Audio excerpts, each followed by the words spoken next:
Hello students, आज हम gravitation जो चैप्टर हम लोग कर रहे हैं उसका आज हम लोग पार्ट थर्ड करेंगे। 2 पार्ट पहले मैं आपको पढ़ा चुका हूँ, उसको अगर आपने नहीं देखा है तो आप उसको पहले देख लें। देखिए, इस पार्ट थर्ड में ग्रेविटेशन में हम लोग पढ़ेंगे क्या क्या उसको देखते हैं। हम लोग मास का कॉन्सेप्ट पढ़ेंगे, उसके बाद वेट का कॉन्सेप्ट पढ़ेंगे। मास और वेट में क्या डिफरेंस होता है इसके बारे में अच्छे से जानेंगे। जो हम कहते हैं कि मून पे जो ग्रेविटी होती है वो कम होती, कितनी कम होती है, 1/6 होती है अर्थ के कंपैरिजन में। तो उसको प्रूव करेंगे कि वो जो है 1/6 किस तरीके से आती है। देन हम मास एंड वेट में डिफरेंस देखेंगे और Kepler's law of planetary motions के जो first, second and third law हैं उसके बारे में हम लोग पढ़ेंगे। ओके, तो फर्स्ट स्लाइड से हम लोग स्टार्ट करते हैं और हम लोग समझते हैं कि मास क्या होता है। देखिए, मास क्या होता है, मैं आपको कुछ कॉन्सेप्ट बताता हूँ। आपकी जैसे आप हैं, ठीक है, ठीक, आपकी जो बॉडी है वो किस चीज़ से मिलके बनी हुई है, उसके अंदर क्या है, मसल्स हैं। ओके, आपके क्या हैं, मसल्स हैं। उसके अंदर क्या है, बोन्स, फ्लूइड, यानी कि आपका मेजॉरिटी पार्ट जो बॉडी का है वो किससे बना हुआ है, वाटर, यानी 60% लगभग वाटर होता है। तो ये जो मटेरियल्स हैं, मसल्स, बोन्स, वाटर, ये सब क्या है, मटेरियल है जिससे मिलकर आपकी बॉडी बनी हुई है। तो जो मास होता है वो क्या होता है, क्वांटिटी ऑफ मैटर कंटेन्ड। ठीक है, क्या क्वांटिटी है, क्वांटिटी मतलब यहाँ पे क्वांटिटी क्या है, वाटर है, मसल्स हैं, बोन्स हैं, इससे मिलकर आपकी बॉडी बनी हुई है। इसका मतलब क्वांटिटी क्या है, यहाँ पे आपकी मसल्स, बोन्स, वाटर, ये आपकी बॉडी इससे मिलकर बनी हुई है। तो यानी कि आपके अंदर जो क्वांटिटी है वो इन चीज़ों की है। तो मास किसका है, मास जो होता है वो कितना क्वांटिटी है बॉडी के अंदर या किसी भी ऑब्जेक्ट के अंदर कितना क्वांटिटी है। मान लीजिए कोई रबड़ की बॉल है, ठीक है, कोई रबड़ की बॉल है, तो रबड़ से मिलकर जो है, रबड़ से जो है मिलाकर वो बॉल बनाई गई है। ठीक है, ओके, ये बॉल है, मान लीजिए ये रबर की बनी हुई है। तो इसमें कितना क्वांटिटी है किसका, रबर का, कितना क्वांटिटी है रबर का, वो आपकी मास होती है। और इस ऑब्जेक्ट पे देखिए, इस ऑब्जेक्ट पे जैसे कि ये रबर की बनी हुई है, इस पे जब ग्रेविटी लग जाती है, यानी कि ऐसे तो इसकी क्वांटिटी रबर से ये मिलके बनी हुई है, लेकिन इस पर जब एक खिंचाव पड़ता है, यानी कि नीचे ग्रेविटेशनल पुल पड़ता है नीचे की तरफ, वो खींचती है बॉडी, तब वो वेट कहलाती है। तो मास क्या होता है, सिंपली क्वांटिटी जिससे मिलकर वो बॉडी बनी होती है। ये एक स्केलर क्वांटिटी होती है, इसमें मैग्नीट्यूड होता है, डायरेक्शन नहीं होता है। तो आपका मास क्या है, वो एक स्केलर क्वांटिटी है, इसमें मैग्नीट्यूड होता है, डायरेक्शन नहीं। वैसे भी स्केलर क्वांटिटी के बारे में मोशन चैप्टर मैंने आपको पढ़ाया है, उसमें बताया है कि जो आपका स्केलर क्वांटिटीज होती हैं उनमें सिर्फ क्या होता है, मैग्नीट्यूड होता है, डायरेक्शन नहीं होता है। ओके, एसआई यूनिट जो मास की होती है वो क्या होती है, किलोग्राम, यानी केजी। हम कहते हैं 1 kg 2 kg, वो क्या होता है, वो मास होता है। ठीक है, वो आपका क्या कहलाता है, मास कहलाता है। Then after the mass of body is constant, ये डिपेंड नहीं करता प्लेस टू प्लेस। इसका मतलब क्या है, आपकी बॉडी, मान लीजिए ये आपकी बॉडी है, इसमें आपकी बॉडी में किस चीज़ से मिलकर बनी हुई, मैंने आपको क्या बताया, इसमें मसल्स हैं, इसमें वाटर है, ठीक है, मान लेते हैं हम ये 3 चीज़ें लेते हैं, ये बोन है।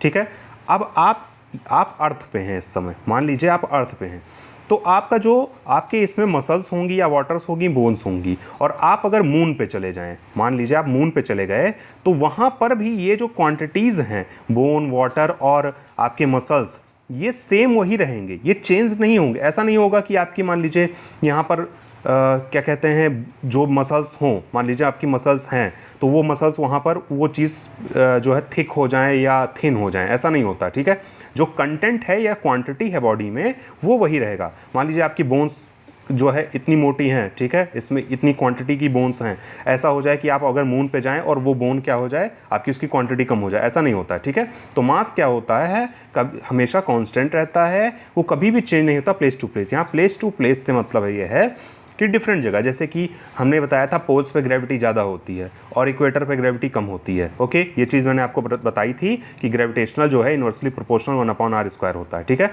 तो पोल्स पे क्या होता है, रेडियस आपका कम होता है तो ग्रेविटी ज़्यादा होती है। ठीक है, तो प्लेस टू प्लेस पे निर्भर नहीं करती, हर जगह मास सेम रहेगा। मून पे 1/6 ग्रेविटी होती है अर्थ के कंपेरिजन में, यानी मान लीजिए अर्थ पे कोई चीज़ अगर 6 न्यूटन की है, तो जब वो मून पे ले जाई जाएगी तो 1/6 × 6 यानी कि वहाँ पर कितनी हो जाएगी, 1 न्यूटन की हो जाएगी।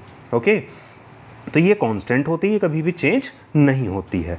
तो mass of body is a measure of inertia of the body and it is also known as inertial mass. अब हम समझते हैं इनर्शिया होता क्या है। देखिए इनर्शिया होता है एक प्रॉपर्टी होती है बॉडी की, यानी मास की एक प्रॉपर्टी होती है जिससे वो अपने स्टेट को चेंज नहीं होने देती। आप मोशन चैप्टर में इसके बारे में मैंने जिक्र किया हुआ है। जैसे कि आपकी बॉडी मान लीजिए रुकी हुई है, आप यहाँ पे रुके हुए हैं, ठीक, आप बस में बैठे हुए हैं और आप बैठे हुए हैं, ठीक, अचानक से बस आगे की तरफ मूव कर जाती है तो आप पीछे की तरफ जो है आपको एक बैक से फोर्स फील होता है। वो किसकी वजह से फील होता है? वो इनर्शिया की वजह से। यानी कि आप अभी रेस्ट में थे और आप बस आगे मूव कर गई, लेकिन आप अभी भी कहाँ रहना चाहते हैं? रेस्ट में। यानी कि अपने स्टेट को आप चेंज नहीं होने देना चाहते। तो स्टेट में चेंज नहीं होने देना यानी आप रेस्ट में रहना चाहते हैं, तो आप रेस्ट में रहना चाहते हैं और बस आगे चली जाती है, इसीलिए आपको बैक की तरफ फोर्स लगता है। ऐसे ही सडनली मान लीजिए आप जा रहे हैं, ठीक है, और आपकी कार है और सडनली कार क्या होती है? स्टॉप हो जाती है। तो आप जब बैठे रहते हैं आपको आगे की तरफ एक फोर्स होता है। क्यों? क्योंकि इस समय आपकी बॉडी क्या है? मोशन में है। तो मोशन में अचानक ब्रेक लगने की वजह से क्या होता है? अगर मान लीजिए ब्रेक लग जाती है तो वो अभी भी मोशन में रहना चाहती है, वो आगे की तरफ मूव करती है, यानी उसमें एक आगे की तरफ फोर्स लगता है। यानी इनर्शिया होता है, एक प्रॉपर्टी होती है जिससे क्या होता है? वो अपने आप मतलब स्टेट को चेंज नहीं होने देती। वो रेस्ट में रहती है तो रेस्ट में रहना चाहती है और मोशन में रहती है तो मोशन में रहना चाहती है। ये मोशन चैप्टर में मैंने आज आपको अच्छे से बताया हुआ है। अब यहाँ देखते हैं कि मास of body can not zero. देखिए ये ग्रेविटी पर तो डिपेंड कर नहीं रही है, जैसे कि फोर्स ऑफ ग्रेविटी, यानी कि जैसे हम बताते हैं कि m/g होता है, ये ग्रेविटी पे तो डिपेंड नहीं कर रही है कि हम कह दें कि ग्रेविटी जहाँ पे ज़ीरो है तो वहाँ पे उसका जो है फोर्स वहाँ पे ज़ीरो लगेगा, फोर्स ऑफ अट्रैक्शन, ऐसा तो है नहीं। ये सिंपल मास है, तो मास क्या है? आपकी ग्रेविटी पे डिपेंड नहीं कर रही है, इसलिए क्या है? ये ज़ीरो कभी भी नहीं हो सकती।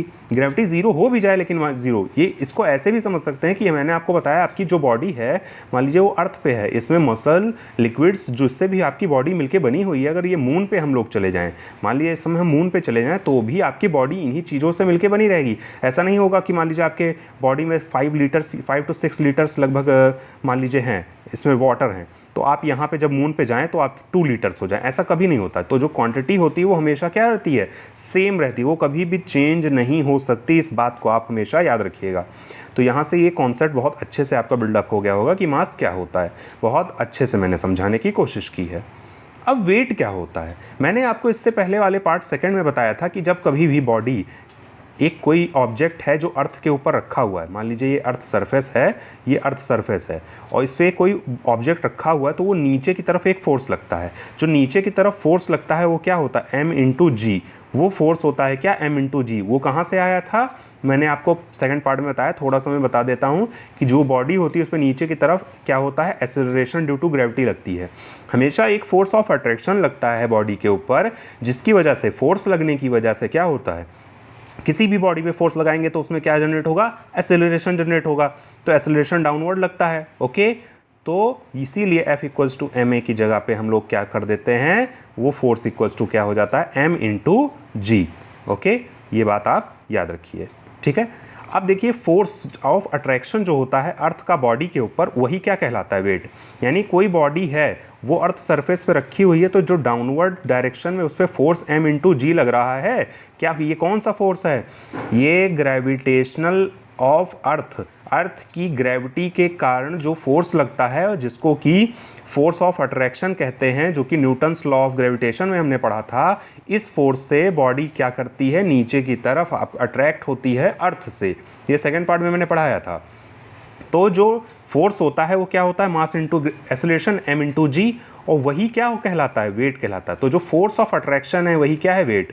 अब वेट फोर्स की यूनिट क्या होती है आपकी? यहाँ फोर्स की यूनिट आपकी क्या होती है? न्यूटन। तो m/g है, तो इसी वजह से वेट की यूनिट भी क्या हो जाएगी? न्यूटन। तो वेट क्या है? एक फोर्स है। कौन सा फोर्स है? जिस फोर्स से कोई भी ऑब्जेक्ट को अर्थ अपने तरफ अट्रैक्ट करती है, वही आपका जो होता है वेट होता है, ओके। जिस फोर्स ऑफ अट्रैक्शन से कोई भी body force of attraction feel करती है अर्थ के द्वारा, वही उसका वेट कहलाती है। तो फोर्स ही वेट है, तो इसीलिए वेट की भी यूनिट क्या हो जाएगी? न्यूटन हो जाएगी। अब हम देखते हैं, मान लीजिए कोई बॉडी है जिसकी 1 kg वेट है। आप कोई भी बॉडी है जिसकी 1 kg वेट है, तो हम अगर आपसे कहें कि 1 kg मास है, कोई भी ऑब्जेक्ट है उसका 1 kg मास है, ये मास है, ओके, मास है, तो हम ये पूछते हैं आपसे कि बताइए उस ऑब्जेक्ट का वेट कितना होगा। देखिए m इंटू जी होता है तो मास कितना है आपका 1 kg है, और आपको g मैंने आपको बताया है 9.8 into 9.8 metre per second square acceleration due to gravity होती है। तो यहाँ से अगर हम इसको पुट करेंगे तो वो आपका क्या हो जाएगा 9.8 इंटू 1 क्या हो जाएगा 9.8, और 9.8 न्यूटन जो होता है 1 kg मास का वेट होता है। अगर कोई भी बॉडी 1 किलोग्राम मास की है तो उसका वेट कितना होगा 9.8। अब सिंपल, अगर कोई मैं पूछूं आपसे किसी भी बॉडी का मास आपका क्या है 10 kg है, तो बताइए उस पर वेट कितना है। तो वेट क्या होता है m इंटू जी, m कितना आपका 10 मल्टीप्लाइड बाई जी आपका कितना है 9.8, तो वेट का क्या हो जाएगा ये 98 न्यूटन, यानी कि उस बॉडी का वेट कितना हो जाएगा 98 न्यूटन, जिसका की मास क्या है 10 kg है।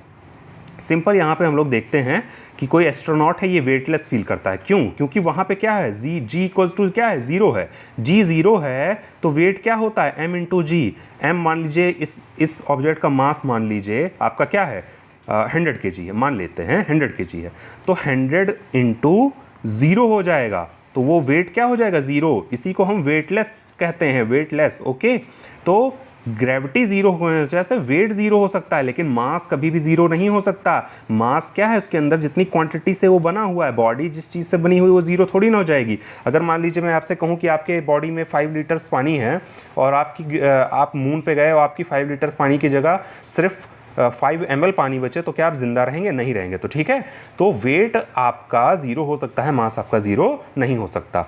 यहाँ से इस चीज़ को हम देखते हैं कि the weight of 1 kilogram of mass क्या है, यहाँ 9.8 है। इस पॉइंट को जो मैं सर्कल कर रहा हूँ आप देखिए ये किस तरीके से आता है, इसको भी देखते हैं। ये देखिए 9.8 शो हो रहा है स्प्रिंग बैलेंस पे। 1 kg ये क्या है, ये उसका मास है, लेकिन यहाँ पर 9.8 ये क्या शो कर रहा है, ये वेट शो कर रहा है। इस चीज़ को आप याद रखिएगा। तो वेट देखिए, कोई भी ऑब्जेक्ट है, ठीक है, अर्थ सरफेस है, तो ऑब्जेक्ट को वो किस तरफ खींच रहा है, डाउनवर्ड डायरेक्शन में, डाउनवर्ड डायरेक्शन।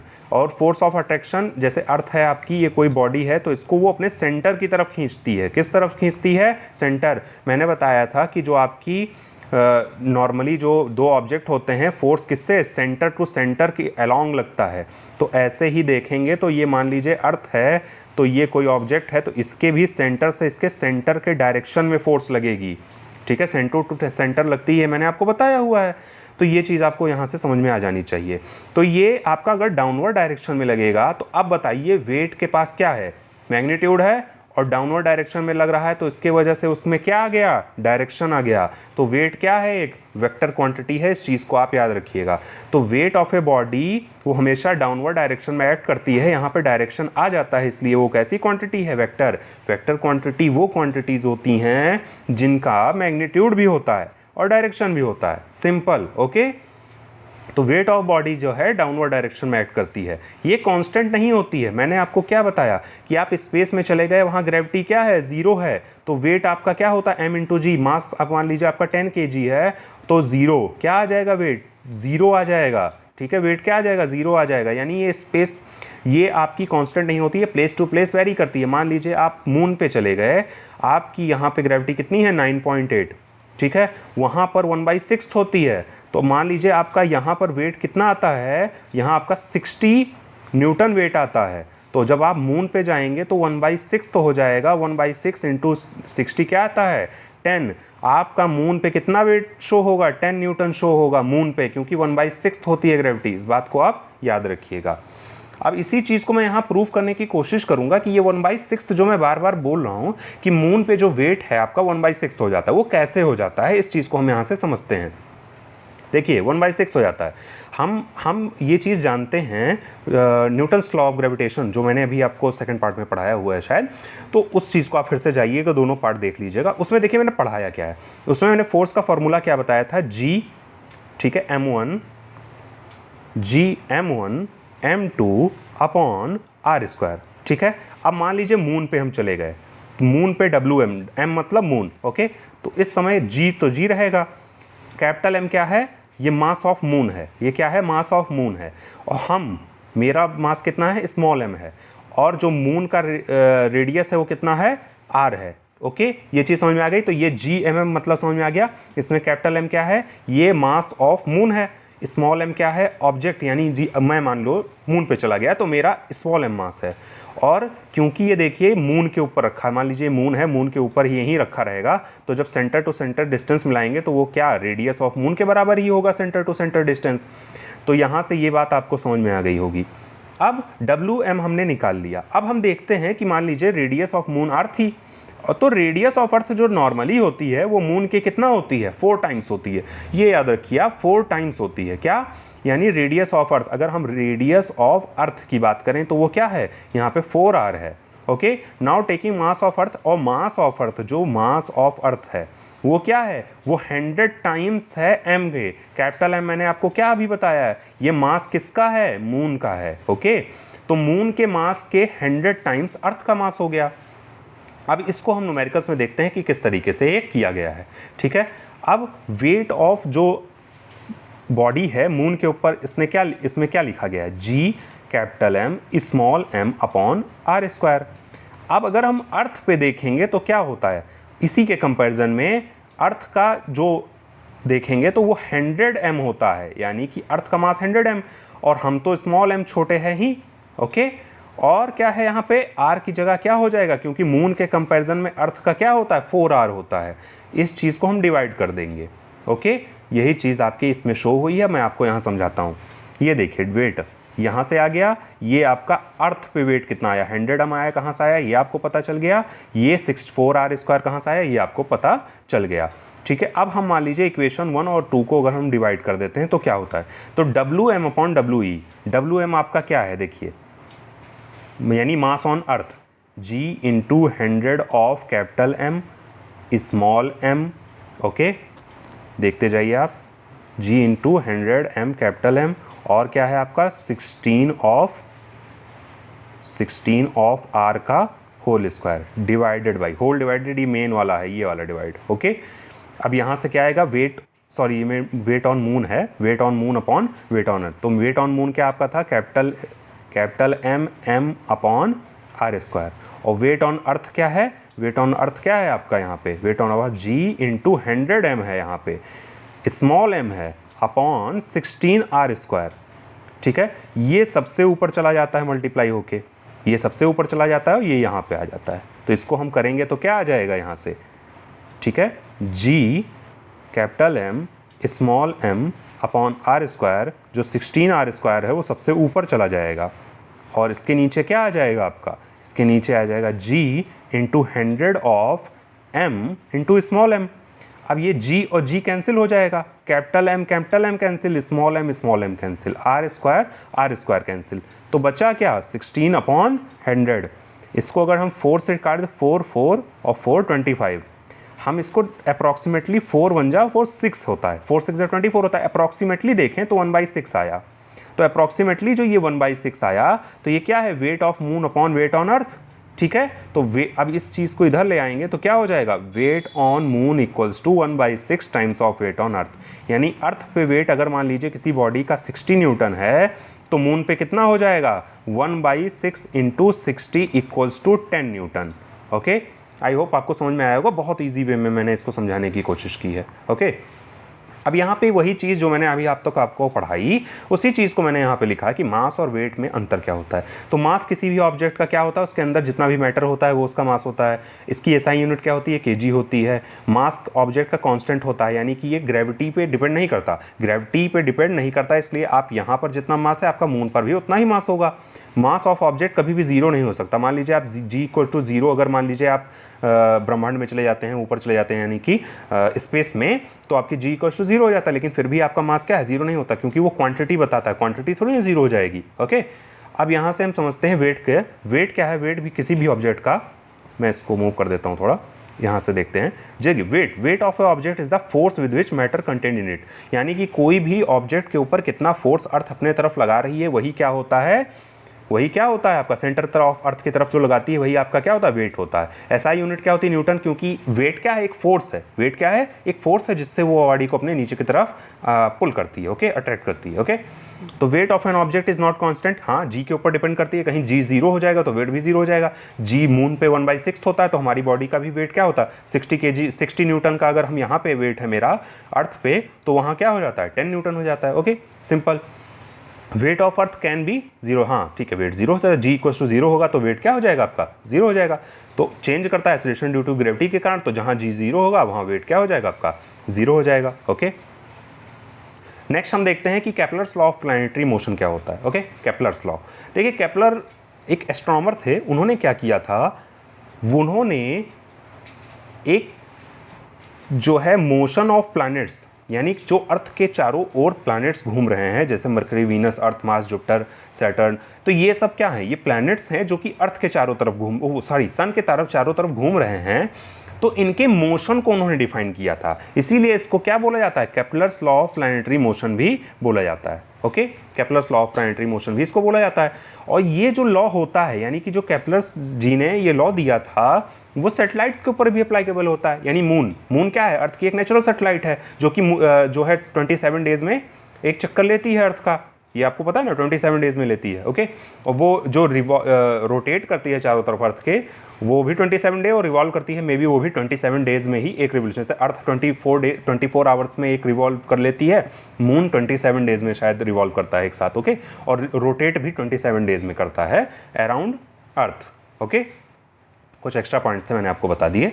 अब इन्होंने केपलर्स जी ने 3 लॉ दिए प्लैनेटरी मोशन, यानी मोशन को डिफाइन किया कि किस टाइप का मोशन करते हैं ये प्लैनेट्स, ठीक है, ये प्लैनेट्स किस टाइप का मोशन करता है उनको डिफाइन किया।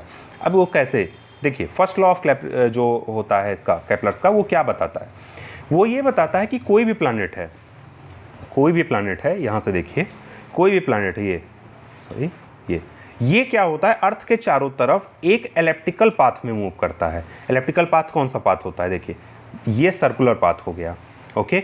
और मान लीजिए ये क्या है, ये एक एलिप्टिकल पाथ है, ठीक है। इसके 2 सेंटर्स होते हैं, इसमें तो एक ही सेंटर होगा अगर सर्कुलर पाथ में मूव करेगा। तो कोई प्लैनेट जो है मूव करता है सन के चारों तरफ, वो सर्कुलर पाथ में मूव नहीं करता, वो किस में मूव करता है, एलिप्टिकल पाथ में मूव करता है।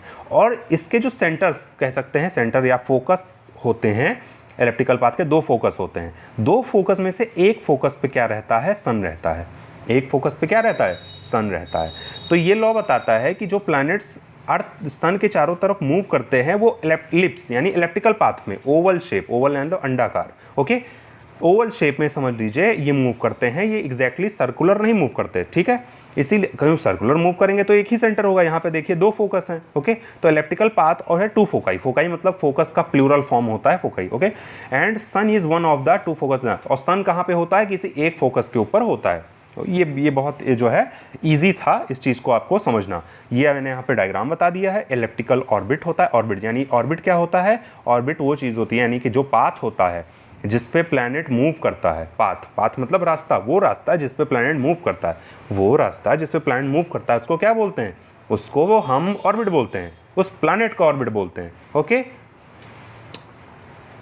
ओके, नेक्स्ट हम स्लाइड देखते हैं। तो first law of motion simple है कि आपका कोई जो प्लैनेट है सन के चारों तरफ जो रिवॉल्व करता है, रोटेट करता है, सॉरी, उसके चारों तरफ जो रोटेट करता है, ओके, चारों तरफ इस तरीके से, तो वो क्या करेगा, आपका इलेप्टिकल पाथ में करेगा, ठीक है।